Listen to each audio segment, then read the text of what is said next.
अस्सलाम वालेकुम। आज हम कनाडा की इमिग्रेशन का एक जो प्रोग्राम है फेडरल स्किल्ड वर्कर प्रोग्राम, उसमें स्कोर्स की कैलकुलेशन में एक हिस्सा है लैंग्वेज का। आज हम उसके बारे में सीखेंगे कि किस तरह से स्कोरिंग की जाती है। जब हम आइल्स करते हैं तो उस आइल्स के बदले में हमें कितने पॉइंट्स मिलते हैं। आपको अंदाज़ा होगा कि जो फेडरल स्किल्ड वर्कर का प्रोग्राम है उसमें कनाडा की रिक्वायरमेंट है कि 67 मार्क्स अगर आपके बनते हैं तो फिर आप क्वालिफाई करते हैं आउट ऑफ 100। अब वो जो 67 मार्क्स की कैलकुलेशन है, इन 67 मार्क्स तो हैं पास होने के लिए। इन 67 के अंदर एज के अलग मार्क्स हैं, एजुकेशन के अलग हैं, लैंग्वेज के अलग हैं, स्पाउस लैंग्वेज एडाप्टेबिलिटी के अलग हैं। तो ये मुख्तलिफ़ तरह के जो है ना, सेकंड लैंग्वेज के अलग हैं। ये मुख्तलिफ़ तरह के सिक्स सिलेक्शन फैक्टर हम इसको कहते हैं। ये इनको टोटल करने से अगर आपके मार्क्स 67 बनते हैं तो फिर आप क्वालिफाई कर सकते हैं कनाडा का जो skilled federal skilled worker programme है उसके लिए। अब हम इस जो मुख्तलिफ़ तरह के फैक्टर हैं उनमें से हम सिर्फ आज एक लैंग्वेज के फैक्टर को डिस्कस करेंगे, क्योंकि यहाँ पाकिस्तान इंडिया से जो लोग जाते हैं उनकी फ़र्स्ट लैंग्वेज जो है वो इंग्लिश ही हो सकती है। उर्दू और पंजाबी तो ज़ाहिर है वहाँ पे एक्सेप्टेबल नहीं है, और फ्रेंच हमें नहीं आती, वो हमारे लिए यहाँ सीखना भी मुश्किल है। तो इंग्लिश में हम आइल्स पर आते हैं फिर, क्योंकि ब्रिटिश काउंसिल का जो दायरा है जो आइल्स है ब्रिटिश का, वो आइल्स को जो है एक्सेप्टेबल है। तो आइल्स में ये जो चार्ट आपको नज़र आ रहा है ये आपने बहुत जगहों पे पहले भी देखा होगा, लेकिन मेरी ये वीडियो बनाने का मकसद जो था वो कुछ कन्फ्यूजन थी जो बहुत से लोगों को जो है हुई कि अगर उनका CLB लेवल किस तरह से बनेगा, अगर उनके इस क्राइटेरिया के मुताबिक मार्क्स आइल्स में नहीं आते तो फिर उनको कितने पॉइंट्स मिलेंगे। तो हल्की सी नज़र इस पर दौड़ा लेते हैं उन दोस्तों के लिए जिनको इसके बारे में भी आइडिया नहीं है। मिसाल के तौर पर कनाडा कहता है कि जी हमारे जो है ना कम अज़ कम आपका CLB लेवल 7 होना चाहिए अगर आपने एलिजिबल होना है। तो CLB लेवल 7 होने का मतलब ये बनता है कि हमने speaking, listening, reading, writing in चारों में मिनिमम 6 बैंड्स अचीव करने हैं तो फिर हम एलिजिबल हो सकते हैं। अगर चारों में से किसी एक मॉड्यूल के भी 6 से कम बैंड आएंगे तो हम एलिजिबल नहीं हो सकते। यहाँ पर ये आपको नज़र आ रहा होगा मैक्सिमम 24 पॉइंट्स। ये जो मैक्सिमम 24 है ये इसके बारे में भी आगे चलकर बात करता हूँ। और ये मिनिमम जो है ना 16 है, मिनिमम 16 है, मैक्सिमम 24 है। तो इसके दरमियान, क्योंकि 16 इस आइल्स की बात कर रहा हूँ मैं सिर्फ, अगर इस लैंग्वेज की अगर आइल्स में हमें आइल्स करेंगे वो उसमें हमारे कम अज़ कम 16 पॉइंट मिलेंगे तो हम एलिजिबल होंगे। अगर 16 से कम बनेंगे तो हम एलिजिबल ही नहीं हो सकते। अब हल्का सा इस चार्ट को मज़ीद देखते हैं। CLB 7 कब बनता है? जब हम स्पीकिंग, लिसनिंग, रीडिंग, राइटिंग चारों में देखें मिनिमम 6, मिनिमम 6, 6, 6, इन चारों में अगर 6 बैंड आएंगे यानी 6 इन ईच तो CLB लेवल 7 होगा। और अगर CLB लेवल 7 होगा तो फिर CLB 7 के हिसाब से 4 पॉइंट मिलेंगे हमें। अब इस 4 का मतलब ये है कि इसमें भी 4, इसमें भी 4, इसमें भी 4, इसमें भी 4। तो अगर हम इनके देखें, इसके भी 4 पॉइंट मिलेंगे, इसके भी 4 पॉइंट मिलेंगे, इसके भी 4 और इसके भी 4। तो इन सब को अगर हम जमा करें तो 4 4 आर 16।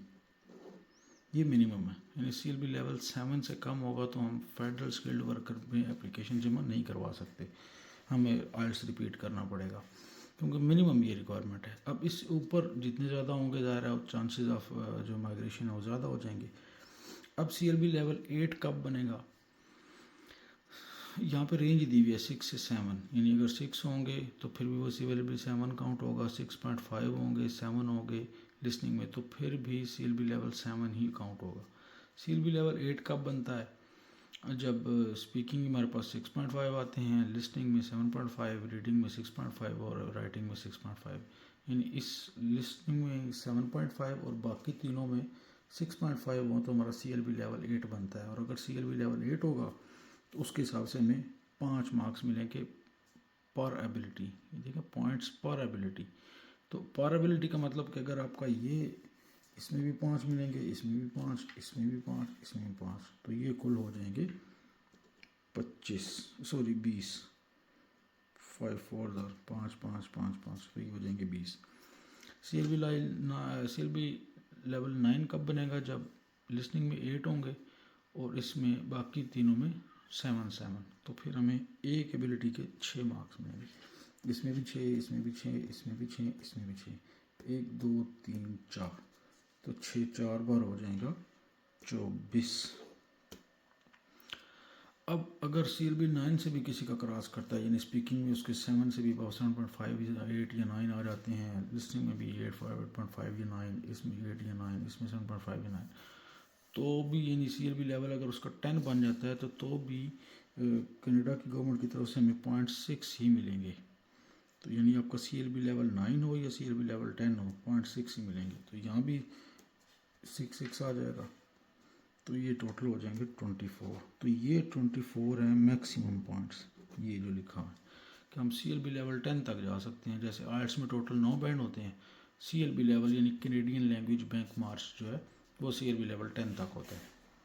अब सवाल ये है, जो कन्फ्यूजन होती है ज़्यादातर लोगों को जो मेन मोटिव की तरफ आते हैं, कि अगर किसी बंदे के इस हिसाब से मार्क्स नहीं आते आइल्स में बैंड, यानी मिसाल के तौर पर एक बंदा का राइटिंग में 6 हैं और रीडिंग में उसके 6.5 हैं और लिसनिंग में उसके 8 हैं और स्पीकिंग में 6 हैं, यानी मुख्तलिफ तरह का कम्बिनेशन बनता है, तो फिर हमें इस CLB लेवल के हिसाब से मार्क्स मिलेंगे या हर मॉड्यूल के हिसाब से। तो सीन ये है भाई कि आपको हर मॉड्यूल के हिसाब से अलग अलग पॉइंट्स मिलेंगे। ये उन्होंने एक एग्जांपल के तौर पर कोट किया है, ये एक सेट उन्होंने बना के दिए हैं। अब इसमें अगर चेंजिंग आएगी तो वो उस हिसाब से फिर मार्क्स ऐड होंगे। मैं उसके लिए हम यहाँ पे एक छोटी सी वर्कशॉप करते हैं।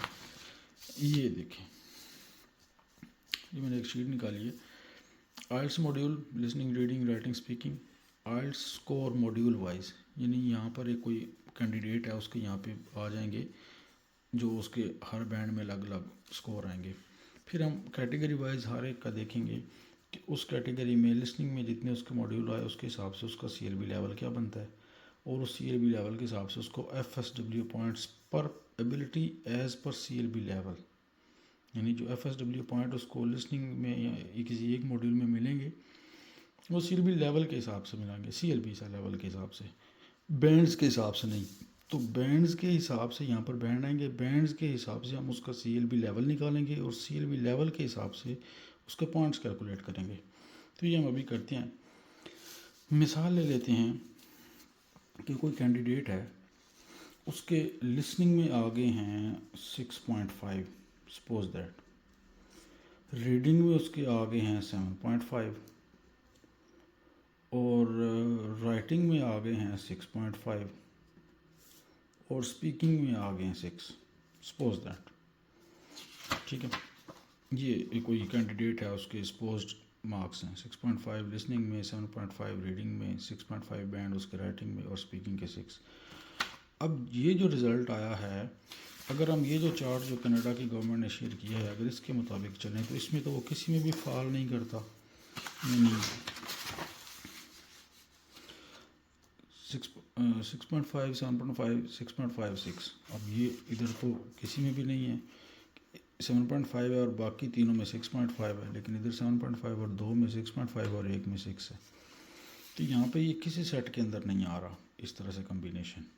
तो फिर हम क्या करेंगे, अब हम फिर क्या करेंगे, इसका पहले स्कोर के हिसाब से, बैंड्स के हिसाब से इसका CLB लेवल मालूम करेंगे। अच्छा, CLB लेवल कैसे मालूम होगा? लिसनिंग में है जी 6.5, तो हम यहाँ से चार्ट से देखेंगे कि अगर लिसनिंग में 6.5 कहाँ पे है, तो यहाँ 6 और 7 के दरमियान में 6.5 है, तो 6.5 पे CLB लेवल है 7, तो हम यहाँ पर CLB लेवल लिख लेंगे 7, CLB level of each ability, यानी लिसनिंग में हमारा CLB लेवल 7 है।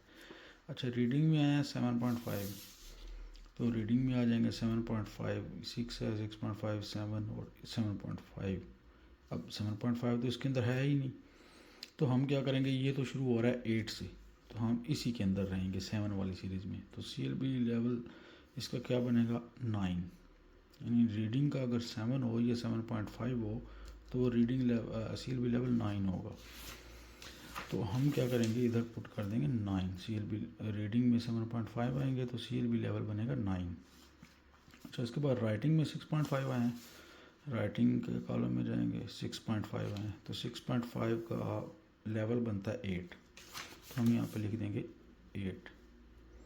स्पीकिंग में 6 हैं, तो इसी तरह से स्पीकिंग में ये 6 हैं। स्पीकिंग में 6 होंगे तो CLB लेवल 7 होगा, तो ये 7। अब हमने क्या कर लिया, हमने जो हमारा आइल्स का रिज़ल्ट आया था किसी कैंडिडेट का, उसके हर मॉड्यूल का अलग अलग CLB लेवल फाइंड होगा। अब इन CLB लेवल के हिसाब से आगे स्कोर काउंट होंगे। जैसे अगर CLB 7 हो तो कितने स्कोर मिलेंगे। अब ये कनाडा की गवर्नमेंट बताती है कि अगर CLB लेवल 7 होंगे तो स्कोर मिलेंगे पॉइंट्स पर एबिलिटी 4, यानी CLB लेवल 7 पर 4 पॉइंट्स मिलेंगे। तो CLB 7 पर ये 4 पॉइंट्स आ गए। अच्छा, CLB 9 पर कितने हैं, ये CLB 9 और 9 पर हैं जी 6, तो हम यहाँ पे लिख लेंगे 6। राइटिंग में CLB 8 बना था हमारा, तो CLB 8 पे मिलते हैं 5 पॉइंट, तो हम यहाँ पे लिख लेंगे ये 5। अब स्पीकिंग में हमारा 6 बैंड थे लेकिन CLB लेवल 7 था, CLB लेवल 7 पे बैंड है, सॉरी पॉइंट्स हैं 4, तो हम ये यहाँ पर 4 लिख लेंगे। अब हम इसका टोटल कर लेंगे, 6 और 4 10, 10 और 5 15, 15 और 4 19। तो इस तरह से जो टोटल FSW पॉइंट जो हमें लैंग्वेज के मिलेंगे वो 19 मिलेंगे अगर किसी कैंडिडेट के इतने ये अगर रिज़ल्ट आता है। अब इसी हिसाब से हम एक और कम्बिनेशन मुख्तलिफ तरह का कर लेते हैं। नीचे मेरे पास मैंने एक वर्कशीट बनाई थी, हम इसी को सामने रख के एक और चीज़ देख लेते हैं। अब कोई कम्बिनेशन बना लेते हैं। सपोज दैट किसी के लिसनिंग में आ गए 6, राइटिंग रीडिंग में आ गए 7.5 और राइटिंग में आ गए 6.5 और स्पीकिंग में आ गए 7। सपोज दैट ये एक कम्बिनेशन बन गया। लिसनिंग में 6 हैं, रीडिंग में 7.5 हैं, राइटिंग में 6.5 हैं, स्पीकिंग में 7 हैं। तो फिर मुझे FSW में कितने पॉइंट्स इस आइल्स के मिलेंगे। हम इसके CLB लेवल बनाएंगे। लिसनिंग में 6 हों, यानी लिसनिंग के मॉड्यूल में अगर 6 बैंड आए तो CLB लेवल कितना होगा, ये यहाँ पे देखेंगे। लिसनिंग में अगर 6 आएंगे, 6 से 7 के दरमियान आएंगे तो CLB लेवल बनेगा 7, ठीक है। तो हम यहाँ पर इसका CLB लेवल लिखेंगे 7। इसी तरह अगर अब रीडिंग है, रीडिंग में 7.5 है बैंड आए हैं, तो रीडिंग में 7.5, अब अगेन वही चीज़ कि 7.5 तो इसमें है ही नहीं, तो हम क्या करेंगे, इस 7 वाले में रहेंगे क्योंकि यहाँ पे भी नहीं आ सकता, ये तो CLB 10 8 से शुरू होगा और हमारे 7 और 7.5 तो ये इसके अंदर ही आएगा, यानी इसका बनेगा CLB 9। तो हम यहाँ पे CLB 9। राइटिंग में 6.5 है, तो राइटिंग का मॉड्यूल चेक करेंगे, ये राइटिंग इसमें 6.5 आए तो लेवल बनता है 8, तो हम यहाँ पर बनाएंगे 8। अगर स्पीकिंग में 7 है तो स्पीकिंग में ये रहा 7 और इस पर CLB लेवल होगा 9, तो हम यहाँ पर इसका 9 लिख लेंगे। अब ये हमने CLB लेवल लिख लिए अपने आइल्स मॉड्यूल के रिजल्ट के हिसाब से। अब इन CLB लेवल के हिसाब से पॉइंट्स हम ऐड करेंगे, यानी CLB लेवल 7 हो लिसनिंग का तो पॉइंट्स कितने मिलेंगे। तो ये देखें CLB लेवल 7 होगा तो पॉइंट्स 4 मिलेंगे। CLB 9 अगर रीडिंग में अगर हमारा CLB 9 है तो हमें कितने पॉइंट्स मिलेंगे FSW पॉइंट्स। तो CLB 9 के लिए ये देखें बैंड्स हैं जी 6, तो हम यहाँ पर 6 लिख लेंगे। इसी तरह से CLB लेवल 8 हो, अगर राइटिंग में CLB लेवल 8 है तो बाइंड होंगे 5, सॉरी पॉइंट्स 5 मिलेंगे, यहाँ 5 लिख लेंगे। और अगर स्पीकिंग में हमारा CLB 9 था तो CLB 9 हो तो 6 पॉइंट बनेंगे, तो ये बन जाएंगे 6। अब हम इनका टोटल कर लेंगे। 6 और 4 10, 10 और 5 15, 15 और 6 21। तो हमारे यहाँ पर जो FSW के पॉइंट्स बनेंगे वो बनेंगे 21। अब सीन ये है, अब मैं यहाँ से आपको थोड़ा रिवाइज करवा दूँ। मिनिमम है 16। मिनिमम 16 कब होंगे? जब हमें हर एबिलिटी में से 6 बैंड आएंगे, CLB लेवल 7 बनेगा और चारों मॉड्यूल में से हमें 4 पॉइंट्स मिलेंगे, 4 बार 16। तो 16 से 24 के दरमियान जो है पॉइंट्स मिलेंगे आइल्स में। CLB लेवल 7 से अगर कम बनता है, CLB लेवल 7 से कम तो तब होगा जब चारों मॉड्यूल में से 6 से भी कम अगर किसी एक में भी आते हैं तो वो CLB लेवल डाउन हो जाएगा। और उस सूरत में अगर किसी एक मॉड्यूल में भी 6 बैंड से कम आए चारों मॉड्यूल में से, तो हमारी एप्लीकेशन रिजेक्ट होगी, हम एलिजिबल नहीं है अप्लाई करने के लिए। तो इस तरह से ये कैलकुलेशन की जाती है। आप मुख्तलिफ़ तरह के पहले स्कोर लिखेंगे अपने, फिर उन आइल्स के स्कोर के हिसाब से आप CLB लेवल देखेंगे कि आपके उस एक मॉड्यूल का CLB लेवल कितना बनता है। फिर CLB लेवल 7 को ज़हन में रख के, या 8 9 जो भी CLB लेवल आएगा उसके हिसाब से आप पॉइंट्स को देखेंगे। CLB लेवल पर 4 ऐसा नहीं होता कि आपके अगर इस सेट के अंदर नहीं है तो आपको जो है मिनिमम मार्क्स मिलेंगे। हर एबिलिटी का अलग अलग CLB लेवल और उसका अलग अलग मार्क्स, इस तरह से कैलकुलेशन की जाती है। उम्मीद करता हूँ आपको ये डिटेल थोड़ी समझ में आ गई होगी। Thank you so much.